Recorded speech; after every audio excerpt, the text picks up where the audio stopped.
అకాల వర్షంతో సుమారు 12 లక్షల మెట్రిక్ టన్నుల పంట ఈసారి ఇందూరు జిల్లాలో వచ్చిందని చెప్పి ఇలా కలెక్టర్ గారే ముందంటే మీరు అందరూ విన్నారు. 12 లక్షలు 8,60,60,000 మెట్రిక్ టన్నులు ఈరోజు ఈ జిల్లా యంత్రాంగంగా ఉన్నది. ఇంకా 3,30,000 మెట్రిక్ 30 నుంచి 40,000 మెట్రిక్ టన్నుల పంట అధికార లెక్కల ప్రకారం ఇంకా కూడా మన జిల్లాలో కొనుగోలు చేసేది ఉంది. నేను ఇవాళ అడుగుతున్నాను వాళ్ళని, ఒక దిక్కు వర్షాలు పడుతున్నాయి, విపరీతంగా రైతులు ఏ పరిస్థితి ఉందో మీరు చూసారు ఇప్పటిదాకా. అవి ఏవైతే మొలకలెత్తి ఇవాళ ఆర్మూర్, నందిపేట్, ఏర్గెట్ల, బాల్కొండ, ముక్కాలు, ఇటు ఇందల్వాయి ఈ ప్రాంతంలో రైతాంగం తీవ్రంగా వర్షాలతో నష్టం జరిగింది. నేను కలెక్టర్ గారిని అడిగాను, కలెక్టర్ గారికి ఫోన్ చేశాను, జిల్లా యంత్రాంగానికి ఫోన్ చేశాను. విచిత్రం ఏంటంటే 2 నెలల నుంచి మీకు మీడియా నుంచి కూడా రెగ్యులర్గా నేను మాట్లాడుతున్నాను. 2 నెలల నుంచి కూడా నేను చెప్తున్నాను, అయ్యా కొనుగోలు కేంద్రాలు తొందరగా ప్రారంభించండి. ఒక దిక్కేమో వర్షాలు సరిగా లేక పంట నష్టపోయింది కాదు ఈ పంట మొదట్లో, దాని తర్వాత రాళ్ల వర్షం పడి నష్టపోయింది. మూడోది కొనుగోలు కోసిన పంట రైతుల దగ్గరికి వస్తే ఇప్పుడు రైతులు తీసుకొచ్చి చిట్టీలు కలెక్టర్కి చూపించారు.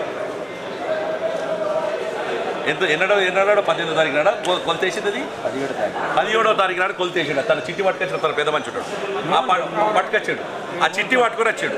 దాంట్లో వర్షం పడ్డది, ఇప్పుడు మొలకలు ఎత్తినాయి. దానికి ఎవరు బాధ్యత వహించాలి? ఇగో ఈ చిట్టి రాసిచ్చారు, ఈ చిట్టి రాసిచ్చి ఇగో అయినాయి 8 ట్రాక్టర్లు వచ్చినాయి అని చెప్పి అతన్ని రిసీవ్ చేసుకున్నారు. ఇవాళ దాని మీద మొత్తం వర్షం పడి ఆర్మూర్లో డిగ్రీ కాలేజ్లో మెప్మా ఆధ్వర్యంగా ఉంటుంది, దానిపోయింది. ఇగో ఇది పరిస్థితి. ఇగో ఇట్లా నాయకు ఒక నిమిషం ఇట్లా ఇగో ఈ నాయకు 5వ తారీఖు నాడు ఇగో ట్రక్ షీట్ కూడా చూపిస్తాం. 5వ తారీఖు నాడు ఇతను పంట కొన్నది 720 బస్తాలు లారీలు వేసుకొని పోయింది. 10 కిలోలు కట్ చేసినా నాకు పోయేది, నేను బతకలేను. 68,000 రూపాయలు లారీ కిరాయితో పాటు ఆయన ఆర్మూరు, బోధను, ఇందల్వాయి దేవితాండ నాయకుడు దేవితాండ తిరిగినందుకు 68,000 రూపాయలు ఖర్చు అయింది. ఇలా ఇందల్వాయి సొసైటీ నుంచి ఆ లారీ ఇప్పుడు ఇటు తీసుకొస్తా అని చెప్పి ఆయన ప్రయత్నం చేస్తున్నాడు. ఇలా ఈ పరిస్థితి ఉన్న తర్వాత ఇవాళ ఒక్కొక్కళ్ళని చూస్తుంటే కొనుగోలు కేంద్రాలల్లో ఇన్ఎఫిషియెంట్ స్టాఫ్ను పెట్టి మొదటిసారి ఇదే కలెక్టర్ గారి ఆధ్వర్యంలో గతంలో కూడా కొనుగోలు చేసింది. కానీ అప్పుడు ఇంతకాలం ప్రాబ్లం రాలేదు. ఈసారి ఎందుకో విచిత్రమైంది, ఎమ్మెల్యేలు ఇన్వాల్వ్ అయ్యారు, లేకపోతే ఇంకోళ్ళు ఇన్వాల్వ్ అయ్యారు. కొనుగోలు కేంద్రాల స్టాఫ్ను ఇన్ఎఫిషియెంట్ స్టాఫ్ పెట్టారు.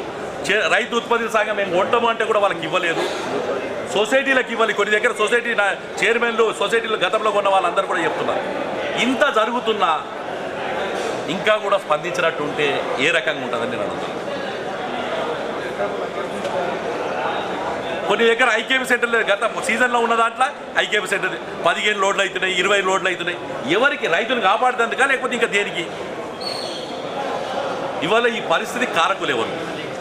రైతులు ఆదుకునేందుకు చర్య ఏం తీసుకుంటున్నారు? జిల్లా కలెక్టర్ని అడిగింది అది మేము వల్ల. మరొక్కసారి చెప్తున్నా నేను, ఈ యొక్క నిర్లక్ష్యానికి రేవంత్ రెడ్డి గారు బాధతో చెప్తున్నాను. నువ్వు అందగత్తెల పోటీలు పెట్టుకో, ఇంకేదన్నా పోటీలు పెట్టుకో, ఇబ్బంది లేదు. ఈ రైతు పడుతున్న బాధకు, ఆ తాండా నాయకుడు పడుతున్న బాధకు జవాబు ఎవరు చెప్తారని అడుగుతున్నారండి. ఇవాళ ఈ జిల్లాలో 3,40,000 మెట్రిక్ టన్ ఏదైతే క్వింటాల యొక్క మెట్రిక్ టన్ యొక్క వరి ధాన్యం ఉన్నదో దానికి రైతులకు పైసలు వేయుర్రి, అది ధాన్యం వదిలేయుర్రి, మాకేం ఇబ్బంది లేదు. రైతు గత 10 రోజుల నుంచి, ఈ 6 రోజుల నుంచి వర్షం పడుతుంది, అంతకుముందు నుంచి కూడా దాన్ని ఆరబెట్టేందుకు కుటుంబం మొత్తం కూడా ఆన్నే ఉంది. నువ్వు ఇచ్చే 500 బోనస్ అనేది ఎప్పుడు ఇస్తావో తెలియదు, కానీ ఒక రైతు కుటుంబంలో ఒక వ్యక్తి కాదు, కుటుంబం ఒక రోజు కష్టపడితే ఏ రకంగా ఉంటుందో మీరు ఒకసారి ఆలోచించుకోవాలి.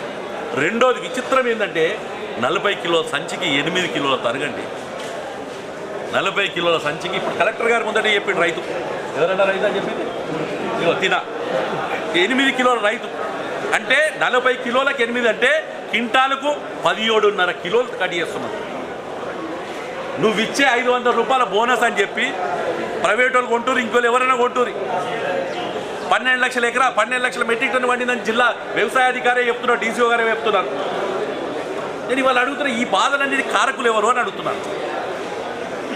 ఇది ఇప్పటికి కూడా చెప్తున్నాం మేము. దీన్ని ఏదో రాజకీయ లబ్ధి కోసమో ఇంకో దానికోసం మాట్లాడతలేము. ఇవాళ కూడా మాట్లాడకపోతే రైతు రేపొద్దున ఈ 720 సంచులు ఉన్నాయన రేపొద్దున ఏదైనా చేసుకుంటే ప్రతిపక్షంగా బాధ్యత ఉండాల్సిన పరిస్థితి ఉంది. దానికోసమే మీరు చూస్తున్నారు. మొన్న కలెక్టర్ గారికి లెటర్ రాశాను, మీడియా అంతా వచ్చింది. నిన్న ఫీల్డ్ విజిట్ చేశాం. ఇవాళ తీసుకొచ్చి వాళ్ళందరినీ తీసుకొచ్చి ఆ మొలికెత్తిన విత్తనాలను తీసుకొచ్చి ఆయన ముందర పెట్టడం జరిగింది. ధర్నా చేయలే మేము, ఎవరు డౌన్ అల్లేయడం మేము. రైతుని కాపాడని అడుగుతున్నాం మేము, అంతే.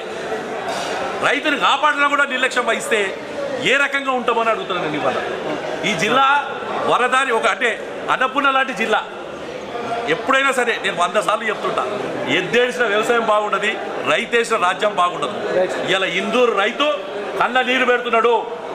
నేను పండుగ పెళ్ళిళ్ళు పేరెంటాలు తిరుగుతున్న ఎమ్మెల్యేలను అడుగుతున్నా, జిల్లా యంత్రాంగం జిల్లా ఇన్ఛార్జ్ మినిస్టర్ ఏమైండు, వర్షం పడుతుంటే ఏమైండు అని అడుగుతున్నాను. ఇవాళ కలెక్టర్మని చెప్తున్నా, కలెక్టర్ గారు చర్యలు తీసుకొని 8,60,000 కొన్నారు. కొనలేదని చెప్తలేము మేము, అది కూడా ముందటే ఉన్నది. 3,40,000 కొంటారా, ఏం చేస్తారంటున్నాం. అధికార పార్టీ నాయకులు కూడా జవాబు చెప్పాలి కదా. ఉట్టిగానే కొబ్బరికాయలు కొట్టుకొని తిరుగుతామంటే నడవదు కదా, పూలదండలు వేసుకొని తిరుగుతామంటే నడవదు కదా. ఎటువైరు ఎమ్మెల్యేలు ఎమ్మెల్సీలు, ఎటువైరు వాళ్ళందరూ. భారతీయ జనతా పార్టీ మొదటి నుంచి డిమాండ్ చేస్తుంది, రైతుల మీద రాజకీయాలు కాదు. పసుపు బోర్డు తెచ్చినా ఎన్నడూ కూడా మేము రాజకీయంగా జులుసులు తీయలేదు. మేము ఏ రోజు కూడా రాజకీయంగా మేము చేసుకోలేదు. ఇవాళ కూడా చెప్తున్నాం, మేము రైతును ఆదుకోండి, ప్రశ్నించే గొంతులో మేము ఉన్నాము, ప్రశ్నిస్తూనే ఉంటాము. ఏ రోజు నిలదీయాల్సి వస్తుందో నిలదీస్తాం. ఇప్పుడు ఆయన లారీ వస్తుంది, లారీ వచ్చిన తర్వాత మీరు పరిస్థితి చూస్తారు. కాబట్టి బీజేపీ తరఫున ఒకటే డిమాండ్ చేస్తున్నాం, వెంటనే 3,40,000 మెట్రిక్ టన్నులు రోడ్ల మీద ఉన్న ఈ జిల్లాలో ఉన్న ప్రతి గింజను లేవటాల్సిన కడత లేకుండా, ఒక్క గింజ కడియకుండా లేవటాల్సిన బాధ్యత పూర్తిగా జిల్లా యంత్రాంగాన్ని, కాంగ్రెస్ పార్టీ. ఎందుకంటే అధికారం ఉంది కాబట్టి ముఖ్యమంత్రిని. ఇద్దరు డిమాండ్ చేస్తూ వచ్చి ఇన్ఛార్జ్ మినిస్టర్లు ఎమ్మెల్యేలు కూర్చొని పెళ్లిళ్ళకి తిరిగే పరిస్థితి, పోయి కళ్ళాల కాడ తిరుగురి. జిల్లాలో మొన్నటి భారీ వర్షాలకు, అకాల వర్షాలకు పెద్ద ఎత్తున వరి ధాన్యం తడవడం జరిగింది. తడిసి మొలకలు రావడం జరిగింది. ఈ ప్రభుత్వానికి మేము ఉన్నట్టు నుంచే ఈ జిల్లా యంత్రాంగానికి చెప్తా ఉన్నాం, మొదలు స్టార్ట్ అయిన నుంచే తూకాలు అయ్యా, ఈసారి అత్యధికంగా హమాలీలు పెట్టండి, కొనుగోలు సెంటర్లు కూడా ఎక్కువ పెట్టండి, ఎలాంటి రైతాంగానికి ఇబ్బంది లేకుండా చూడండి అని చెప్పినాం. కానీ అట్లాంటి పరిస్థితి క్షేత్ర స్థాయిలో జరగక పూర్తి స్థాయిలో జిల్లాలో పెద్ద ఎత్తున వడ్లు తడవడం జరిగింది.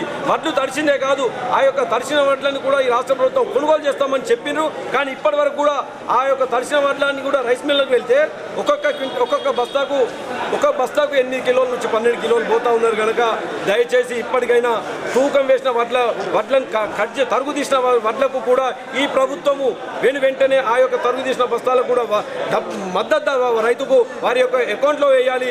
అట్లాగే తూకం వేయాల్సిన ఇంకా సుమారు 3,48,000 కుంటాలు కూడా వెంటనే ఎలాంటి తరుగు లేకుండా, దయచేసి ఎలాంటి తరుగు లేకుండా వెంటనే తూకాలు చేసి రైస్ మిల్లర్ పంపించవలసిందిగా కోరుతా ఉన్నాం. అట్లాగే ఈ జిల్లా కాంగ్రెస్ ప్రభుత్వం ఈ జిల్లాకు ఉన్నటువంటి ఇన్ఛార్జ్ మినిస్టర్ గారు కూడా ఏం చేస్తూ ఉన్నారు, క్షేత్రస్థాయిలో ఉన్నటువంటి కాంగ్రెస్ ఎమ్మెల్యేలను అడుగుతా ఉన్నా, అయ్యా మీరు ఇప్పటివరకు ఎక్కడైనా క్షేత్రస్థాయిలోకి వచ్చి మేము కొనుగోలు చేస్తామని అన్నారు, ఎక్కడైనా మీరు చేస్తూ ఉన్నారా? ఇప్పటికన్నా మీ అందరినీ కూడా కోరుతా ఉన్నాం, మీరు చెప్పినటువంటి హామీ ప్రకారమే తడిచిన ధాన్యాన్ని యథావిధిగా తరుగు లేకుండా కొనుగోలు చేయాలని చెప్పి ఈ ప్రభుత్వాన్ని కోరుతాం.